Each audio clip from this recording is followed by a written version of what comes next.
ഉച്ചത്തിലുള്ള അലറി കരച്ചിൽ കേട്ടാണ് എല്ലാവരും ഉണർന്നത്.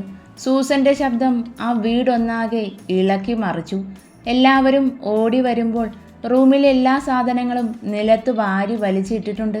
ചേച്ചി, സക്രിയ അരികിലേക്ക് ചെന്നതും കത്തുന്ന കണ്ണോടെ അയാളെ നോക്കി. നീ എൻ്റെ അപ്പച്ചനെ കൊന്നു അല്ലേടാ? നിലത്ത് കിടന്ന കണ്ണാടി ചില്ല് കയ്യിലേക്കെടുത്ത് സക്രിയയ്ക്ക് നേരെ വീശി. അയാൾ പിന്നിലേക്ക് മാറും മുന്നേ അത് നെഞ്ചിലൂടെ ഉരസി മാറി. ഇച്ചയ, മേരിക്കുട്ടിയുടെ വിളി. ചേച്ചി, ഞാനാ സക്രിയ. വേദന വകവയ്ക്കാതെ വീണ്ടും സൂസൻ അടുത്തേക്ക് നടന്ന സക്രിയയുടെ കയ്യിൽ മേരിക്കുട്ടി പിടിച്ചു. വേണ്ടിച്ചയ, ചോര. അവർ കരയുവാണ്. അയാളൊന്ന് നിശ്വസിച്ചു. മക്കളെ, ഡെന്നിയെ വിളിക്കാൻ നീരജ പോയിട്ടുണ്ട്. കൊച്ചൻ വരട്ടെ. എനിക്കവനെ വേണം. നിന്നെ ഞാൻ കൊല്ലൂടാ. സൂസൻ ഉറക്കെ അലറി. ഡെന്നി വന്നു. സക്രിയയും ഡെന്നിയും ചേർന്ന് അവരെ ശാന്തമാക്കാൻ ശ്രമിക്കുന്നുണ്ട്. മയങ്ങാൻ ഇഞ്ചക്ഷൻ കൊടുത്തതും പതിയെ കണ്ണുകൾ അടച്ചു. വല്യമ്മച്ചി, ടാബ്ലറ്റ് കൊടുക്കുമ്പോൾ അത് കഴിക്കുന്നുണ്ടോ എന്ന് കൂടി ശ്രദ്ധിക്കണം. ഇന്നലെ കൊടുത്ത ഗുളിക തുപ്പിക്കളഞ്ഞിട്ടുണ്ടാകും.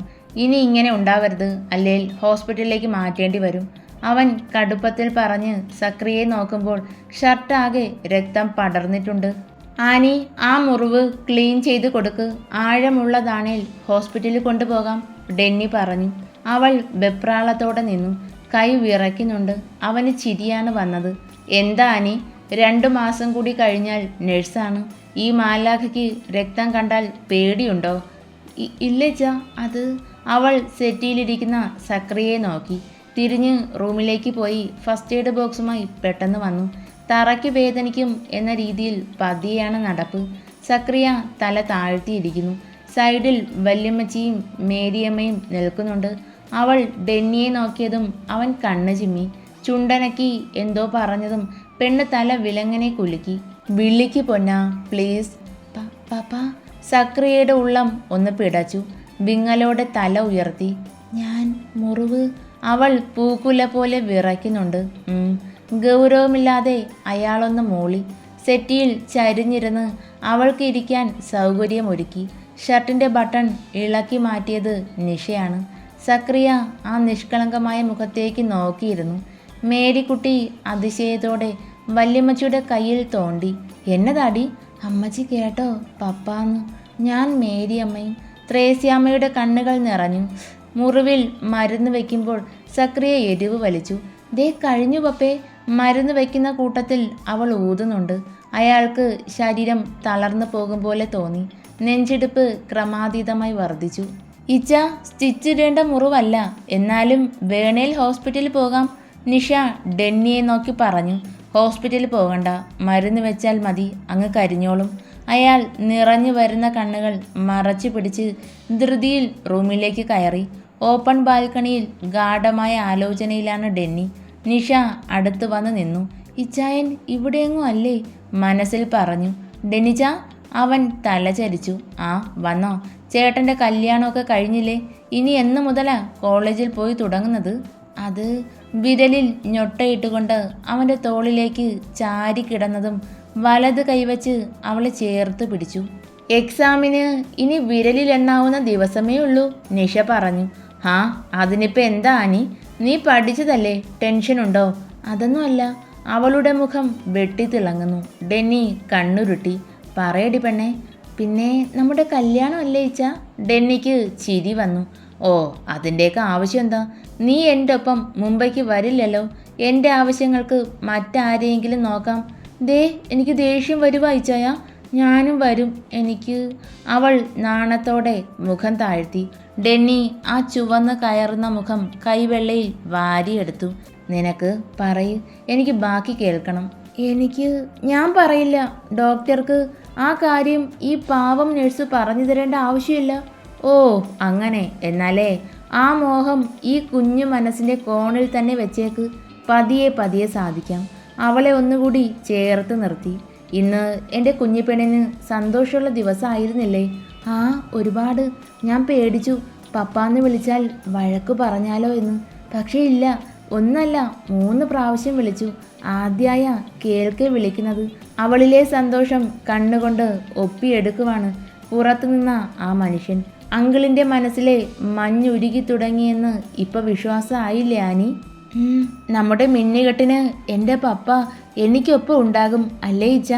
അരുണേച്ചിക്ക് കൊടുത്തതുപോലെ എന്തേലും സമ്മാനം എനിക്കും വാങ്ങി തരുമായിരിക്കും, അവൾ ആഹ്ലാദത്തിലാണ് പറഞ്ഞത്. സമ്മാനമല്ലേ വേണ്ടു? എൻ്റെ ആനിക്ക് എന്താ വേണ്ടേ? ഇപ്പോൾ ഇച്ചായൻ വാങ്ങിക്കൊണ്ട് വരാം. അരുണയ്ക്ക് അങ്കിൾ വാങ്ങിക്കൊടുത്തതുപോലുള്ള നെക്ലസ് സെറ്റ് മതിയോ? വേണ്ട ഇച്ച, പപ്പ തരുന്ന സമ്മാനം അതൊരു ചുംബനായാലും എനിക്ക് സന്തോഷമാണ്. ഒരുപാട് കൊതിച്ചപ്പോഴൊന്നും കിട്ടിയിട്ടില്ല, ഇനിയും ഉറപ്പില്ല. എന്നാലും ഞാൻ ആഗ്രഹിക്കും, എന്നെങ്കിലും ഒരു നാൾ നടക്കും. ഞാൻ തരട്ടെ, ഡെന്നി പറഞ്ഞു. പെട്ടെന്ന് അവൾ ദൂരേക്ക് മാറി നിന്നു. ഡോക്ടറെ, ഡെന്നിച്ച, ഇതിവിടെ ചിലവാകില്ല, ഞാൻ പോവാ. സൂസൻ ആൻറ്റിക്ക് ടാബ്ലറ്റ് കൊടുക്കണം. നിഷയുടെ കൊഞ്ചിയുള്ള വർത്തമാനം കേട്ടു നിന്ന സക്രിയ ഒന്ന് പുഞ്ചിരിച്ചു. പെട്ടെന്ന് സ്റ്റെപ്പുകൾ ഇറങ്ങി. പപ്പ തന്നെയാ, ഒരു തെറ്റ് അതെനിക്ക് പറ്റിപ്പോയി, തിരുത്തണം, ഇല്ലേൽ ഞാൻ തോറ്റു പോകും. അയാൾ താഴേക്ക് വന്നു. മക്കളെ, നീ ഇതെവിടെ പോവാ? ചെക്കനെ മേരിയും നീരജയും കൂടി താങ്ങി പിടിച്ച് ബാത്റൂമിലൊക്കെ കൊണ്ടുപോയി മേലും തുടച്ച് ബ്രേക്ക്ഫാസ്റ്റും കൊടുത്തു. നാളെ മുതൽ അവൻ്റെ കാര്യങ്ങൾ ഞാൻ നോക്കിക്കോളാം അമ്മച്ചി. ഓ, അത് സാരമില്ല, ആള് ഓക്കെ ആയി വരുക. ഒരു താങ്ങ് കൊടുത്താൽ മതി, ഞങ്ങൾക്ക് ഒരു ബുദ്ധിമുട്ടുമില്ല അല്ലേ മേരി? നീരജയാണ് പറഞ്ഞത്. സക്രിയ മേരിക്കുട്ടിയുടെ മുഖത്തേക്ക് വല്ലാത്ത ഭാവത്തിൽ നോക്കി. അയാളുടെ നോട്ടത്തിൽ അന്ന് ആദ്യമായി അവർ ഒന്ന് പിടച്ചുപോയി. ആ കണ്ണിൽ എന്തോ ഒരു വശ്യത ഉള്ളതുപോലെ. അവർ സാരിത്തുമ്പ് പിടിച്ച് കഴുത്തിൽ പൊടിഞ്ഞ വിയർപ്പ് തുള്ളിയെ ഒപ്പിയെടുത്തു. ഞാൻ ദേ വരുന്നമ്മച്ചി, എഡിനെ ഒന്ന് കാണണം. അവനെ വഷളാക്കിയത് ഞാനാണ് എന്നൊരു ശ്രുതിയുണ്ട്, അത് ശരിയാണോന്ന് ചോദിക്കണം. അയാൾ അവൻ്റെ റൂമിലേക്ക് കയറി വാതിൽ കുറ്റിയിട്ടു. Edin head റെസ്റ്റിൽ ചാരിയിരുന്നു. എങ്ങനെ ഉണ്ടടാ, വേദന മാറിയോ? മാറി. പെട്ടെന്നാണ് ഇരു കവിളിലും മാറി മാറി അടി വീണത്. അവൻ ഉറക്കെ നിലവിളിക്കാനായി വായ തുറന്നതും സക്രിയ വായിൽ കൈവച്ച് അമർത്തി. നിന്റെ ശബ്ദം പുറത്ത് കേൾക്കരുത്. എൻ്റെ കൊച്ചിനെ നീ എന്താടാ ചെയ്തേ? അവൻ്റെ കഴുത്തിൽ കുത്തി പിടിച്ചുകൊണ്ട് ചോദിച്ചു. അങ്കിൾ, ഞാൻ എന്ത്? ഒന്നും, മനുവിനെ. അവൻ വിക്കി. മനുവല്ല, നിഷാനി, ഗൗരവത്തിൽ പറഞ്ഞു. അവൻ്റെ തല താഴ്ന്നതും മുടിയിൽ പിടുത്തമിട്ടു. എഡിൻ്റെ മുഖത്തേക്ക് രൂക്ഷമായി നോക്കി.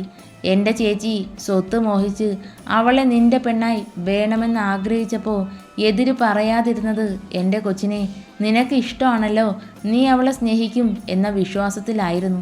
പക്ഷേ അതിന് നിന്നെ പേടിയായിരുന്നു.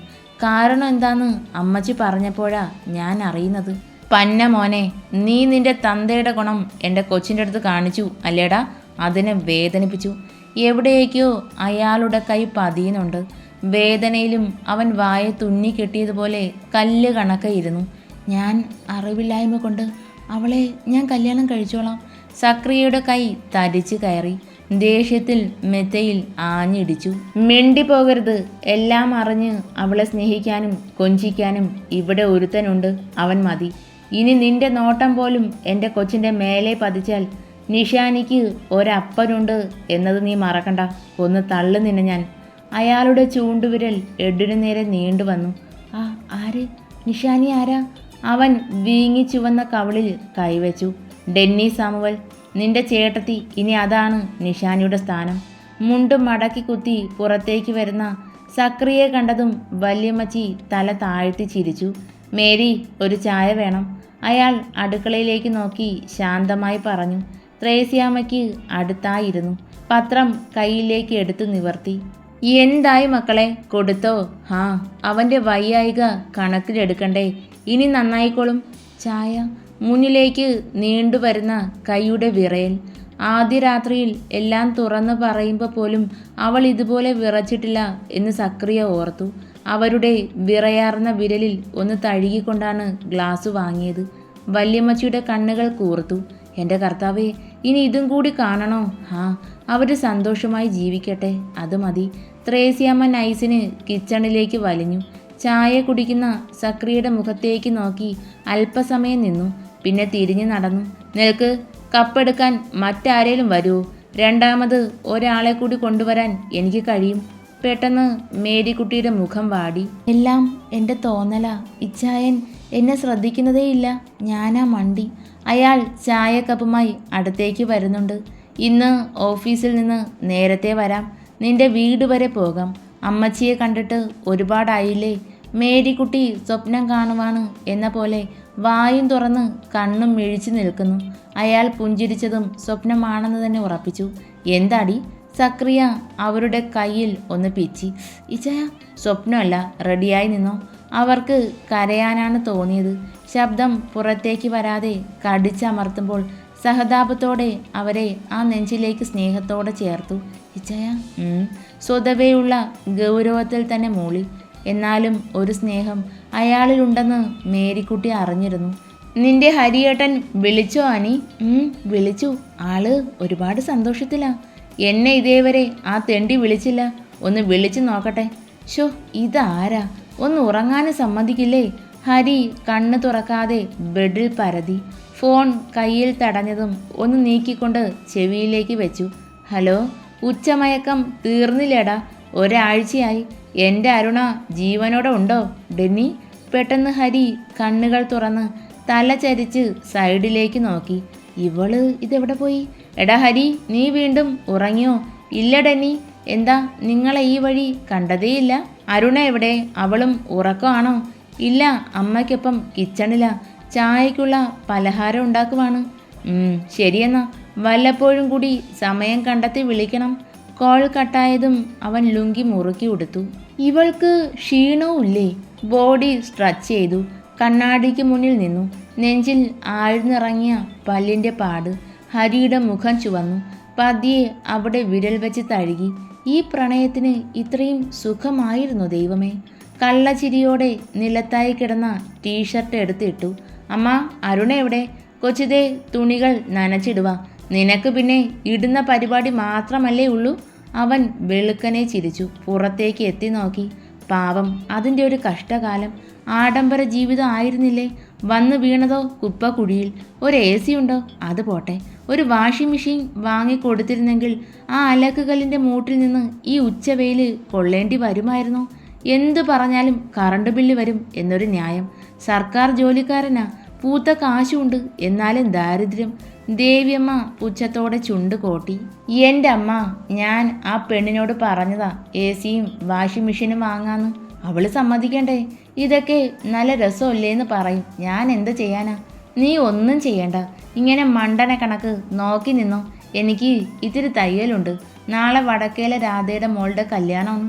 ദേവിയമ്മ മകൻ്റെ തലയിൽ കൊട്ടി. അമ്മ, ഉറഞ്ഞു കിടക്കുന്ന ബുദ്ധി ഇളകട്ടടാ. വെറുതെ വെച്ചിരുന്നാൽ പൂത്തുപോകും. ഒരു വിശേഷ ബുദ്ധി ഇല്ലാത്തവൻ. ഹരി നിഷ്കുഭാവത്തിൽ നിന്നു. ദേ അമ്മ, തെളിച്ചു പറ. അങ്ങും ഇങ്ങും തൊടാതെയുള്ള വർത്തമാനം സത്യമായും എനിക്ക് മനസ്സിലാകുന്നില്ല. എടി, നീ എപ്പോഴാ എഴുന്നേറ്റ് പോന്നേ? എന്നെ വിളിക്കാത്തതെന്താ? അരുണ അവനെ നോക്കിയതേയില്ല. എൻ്റെ പെണ്ണെന്താ ഒന്നും മിണ്ടാത്തെ? ഹരിയേട്ടനോട് പിണക്കാണോ? അരികിലേക്ക് വന്ന് അവളുടെ ഇടുപ്പിൽ ഒന്ന് പിച്ചി. അവൾ ബക്കറ്റിൽ കുതിർത്ത് വെച്ചിരുന്ന ഒരു ലുങ്കി എടുത്ത് നന്നായി സോപ്പിട്ട് അലക്കുകല്ലിലിട്ട് അടിക്കാൻ തുടങ്ങി.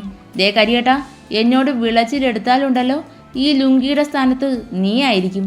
എൻ്റെ കണ്ണാ, എന്താ ദേഷ്യം? നിന്റെ ഹരിയല്ലേ?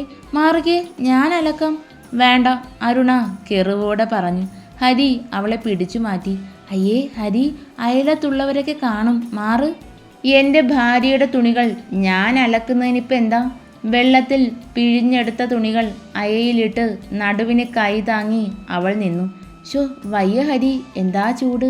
അവൻ ഒന്ന് കുനിഞ്ഞു. അവളെ വാരിയെടുത്തു. താഴെ ഇറക്ക് ഹരി, അമ്മ കാണും. അവൻ്റെ കൈക്കുള്ളിൽ കിടന്നുകൊണ്ട് അരുണ പറഞ്ഞു. നാവ് മാത്രമേ താഴെ ഇറക്കാൻ പറയുന്നുള്ളൂ, ഉള്ളം എതിരു പറയുക അല്ലേ കണ്ണ? അവൾ പുഞ്ചിരിച്ചു. അരുണ തല ഉയർത്തി അടുക്കളയിലേക്ക് നോക്കി. അമ്മ തയ്ക്കാൻ കയറി. ഇനി നമ്മുടെ സമയം. ഞാനും എൻ്റെ IPS കാരിയും നമുക്ക് നല്ല കൂടിയ ഇനം വിത്തുകളെക്കുറിച്ച് ചർച്ച ചെയ്യാം. കുറച്ച് വാങ്ങി പറമ്പിലൊക്കെ നടാം. അവർ വളരട്ടെന്നേ. വാതിലടഞ്ഞു. എൻ്റെ ഹരി, നീ ഒരു സംഭവം തന്നെയാണ് കേട്ടോ. കള്ളപ്പൂച്ച. അവൻ്റെ മീശയിൽ പിടിച്ചു വലിച്ചു. ബെഡിൽ കിടത്തിയതും അവൾ കൈ രണ്ടും വിടർത്തി പിടിച്ചു. സായാഹ്നത്തിലേക്ക് കടക്കുമ്പോൾ ചൂടിൻ്റെ കാഠിന്യം കുറഞ്ഞു വന്നു. കിതപ്പോടെ വിയർത്തൊട്ടി ആ മാറിലേക്ക് ചേർന്ന് കിടന്നു. കണ്ണാ, എന്താ ഹരി, ദേഷ്യമുണ്ടോടി? എന്തിന്? തല താഴ്ത്തി നെറ്റിയിൽ വീണ് കിടക്കുന്ന അവൻ്റെ കോലൻ മുടികൾ ഒതുക്കി വെച്ച് ആ കുഞ്ഞു നെറ്റിത്തടത്തിൽ അമർത്തി മുത്തി. എന്തിഷ്ടാന്നറിയോ ഈ കൃഷി ഓഫീസറുടെ വിയർപ്പിൻ്റെ ഗന്ധം. അവൻ കണ്ണുകൾ ഉയർത്തി ആ മുഖത്തേക്ക് നോക്കി. ഞാൻ ഇത്രയ്ക്കും പ്രതീക്ഷിച്ചില്ല അരുണ. എനിക്ക് വേണ്ടി ഈ സുന്ദരി ഇങ്ങനെ മാറുമെന്ന്. പോടാ, ഇവിടെ നാട്ടിൻ പുറത്തുകാരുടെ സൗന്ദര്യമൊന്നും എനിക്കില്ല. ഇത്തിരി നിറവും ഈ കളർ മുടിയും, അത്രയുള്ളൂ. എൻ്റെ പെണ്ണെ, നിനക്ക് അറിയാൻ പാടില്ലാഞ്ഞിട്ടാ. You are so beautiful. അവളിലൂടെ കണ്ണു പായിച്ചുകൊണ്ടാണ് അവൻ അത് പറഞ്ഞത്. അരുണ പുഴുവിനെ പോലെ പുളഞ്ഞു പോയി. ഹരി, വേണ്ടാട്ടോ. പുകഴ്ത്തൽ നല്ലതിനല്ലല്ലോ മോനെ. എൻ്റേത് മാത്രമായുള്ള സൗന്ദര്യം. അവളെ വാരി പുണർന്നു. ബ്ലാങ്കറ്റ് വലിച്ചെടുത്ത് പുതച്ചു.